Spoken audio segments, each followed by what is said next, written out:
Hi, everyone.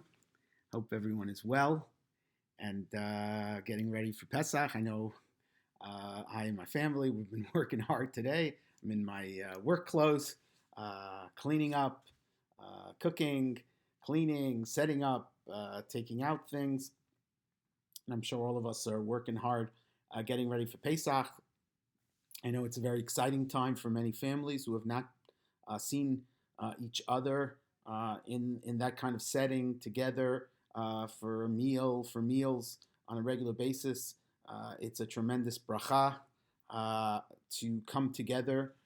Last year, as I mentioned uh, in the Shabbat Hagadol drasha, that last year we really experienced the kind of Pesach Yachid, where we were really alone. At most, we had our nuclear family, and some people didn't even have that, weren't able to be with their nuclear family. This year, we're able to go beyond. We start to widen the circle, we widen the chabura. We can have grandparents and maybe other members of our family who've been vaccinated and following the protocols of the CDC and the health officials um, to minimize risk as much as possible. So that's also a very welcome bracha that we have this year. Um, in a certain sense, uh, to feel that love of Hakadosh Baruch Hu, and to feel the love of our family, and to feel all that on Pesach is very special. I wanted to just share a quick idea related to Pesach this year. Um, at the night of the Seder, we, of course, emphasized that it was God's salvific presence and power that redeemed us from Egypt. There's a very central passage in the Haggadah where we make a statement where God says, Ani, I, God, redeemed you from Egypt. Ani velo saraf, ani velo malach, ani velo acher. I, God, and no angel, no intermediary, no seraph, no fire angels.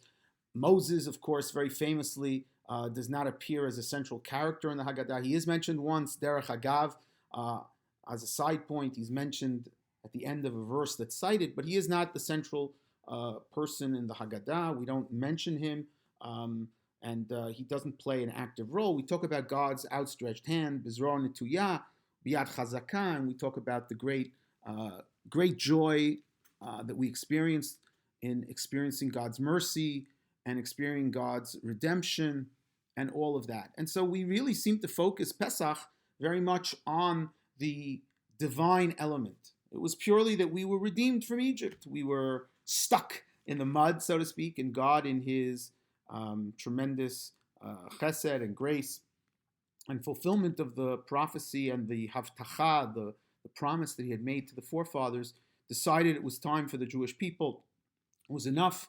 It was time for the Jewish people to be redeemed. It was time for God to break through the cloud of and the mystery of the distance between God and man, and involve God in history and redeem the Jewish people directly. And that's certainly a major theme of the night of Pesach. But what's interesting is if you look in the narrative itself, when we look at the narrative of the story in the book of Exodus, it's very interesting. God only really shows up on the stage, acting in history, at the end of chapter 2. At the end of chapter 2, the Bible tells us after Moses is already in Midian and after he's been married and has a child, Gershom, all of a sudden, God, so to speak, wakes up. And the Bible tells us that God remembered his covenant, Vayizkor Elohim, Vayeda Elohim, and God heard their cry, and God decided to act.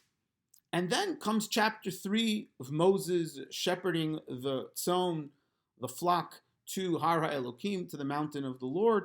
And there he has the first revelation of the sneh, the revelation at the burning bush, which begins the entire act of the redemption. And God begins to communicate with man again.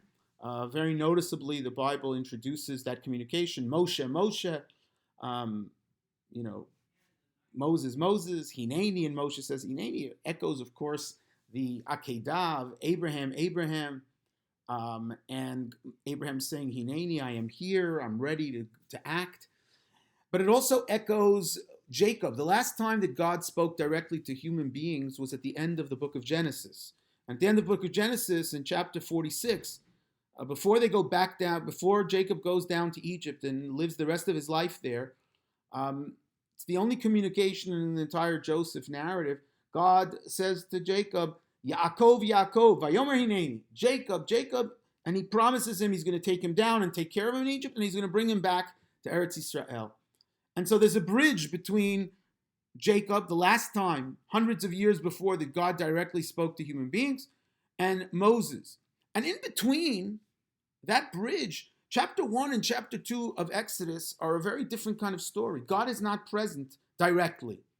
The Bible tells us indirectly. The Bible tells us that the Jewish people live in Egypt, become very successful. The Egyptian anti-Semitism, the plot to destroy the Jewish people, to destroy the Israelites. And then the Bible tells us about a number of heroic acts. The heroic act of the fact that the Jewish people, even though they were oppressed, they continued to have children. They didn't give up on the world. They didn't say, this is a world where there's no point to bring children into the world. As the Midrash notes, that Miriam encouraged her parents to come back and have another child. It was a world where they were able, even in the midst of tremendous suffering, to imagine a better world, to have hope. And that's also an amazing act of courage, to bring a child into the world and to try to protect that child. And then we have the story of the midwives. There's a big machloket between the Mefarshim, the early Mefarshim and the later Mefarshim, the later commentaries, whether the midwives were Jewish or they were not Jewish, whether they were even Gentile. But whatever it is, the Bible tells us these were people who feared God, who were righteous, either righteous Jews or righteous Gentiles, who were willing to put their life on the line to save these Israelite babies, to save the future of the Jewish people. They were willing to be Moser Nefesh. They were willing to put themselves on the line. They did something. And then chapter 2, the story of Moses being born, the lengths that the family went to protect Moses, the great chesed and compassion that was shown by the daughter of Pharaoh to protect this child, to show mercy to this child, to care about this child who is suffering. And then, after that, when Moses is born, and the Bible goes at great length to tell us about Moses, who could have remained in the palace, could have remained, so to speak, away from all the problems, hidden away in his country home, away from all the problems. And yet the Bible tells that he went out to his brethren and he saw. Vayar b'sivlotam. What does it mean, vayar? He saw every day. No, but vayar means, as Rashi says, he looked and he started to take an interest and he started to think about it. It wasn't just, oh, it's terrible, but it impacted on him. He empathized and sympathized and acted. He got involved to save the Jew, the Israelite who was being smitten to death by the Egyptian taskmaster. He got involved in the two Israelites who were fighting at each other's throat, ready to rend asunder any sense of a people and a Jewish community and an Israelite community.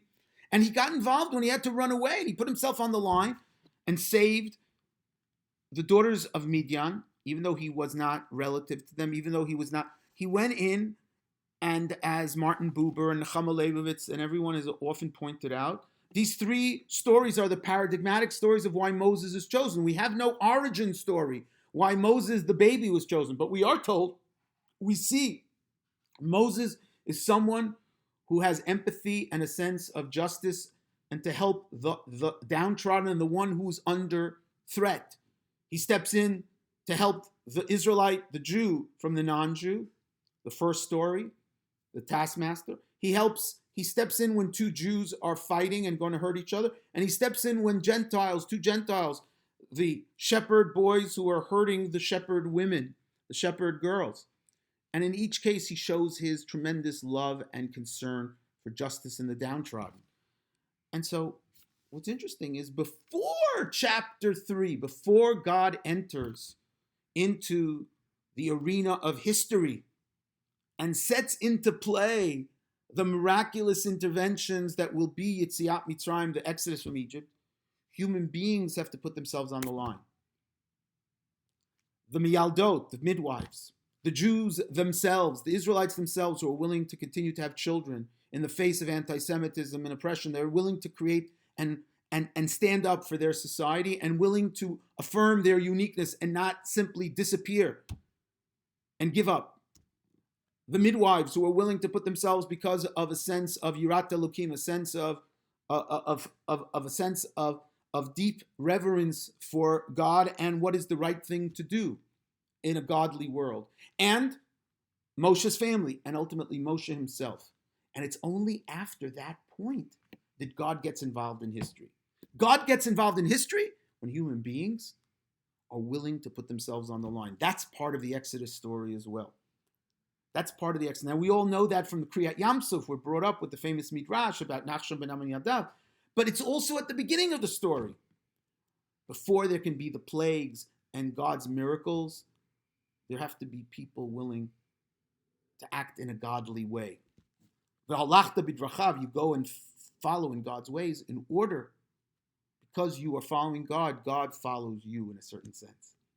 And so this Pesach, we all commit to the messages of Pesach, which is, of course, recognizing and thanking God for his great salvific redemption, but we also take it upon ourselves to be like those forefathers and foremothers about acting and getting involved and caring and empathizing and doing the right thing to the best of our ability within our limits, first to our family and then to the broader Jewish community and then the broader Jewish community throughout the world, and then, of course, the world in general, taking the messages of the Exodus, taking the messages of Ki Gerim Ha'item Beretz Mitzrayim, you were strangers in Egypt, and internalizing it and acting upon it so that then God can also shine his countenance upon us.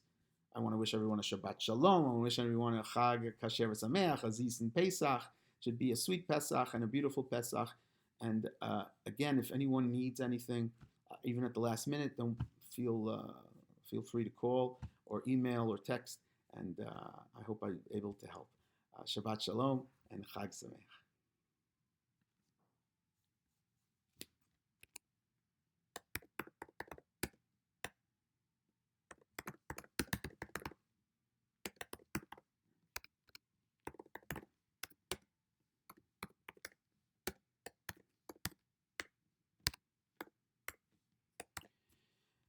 B'simcha levana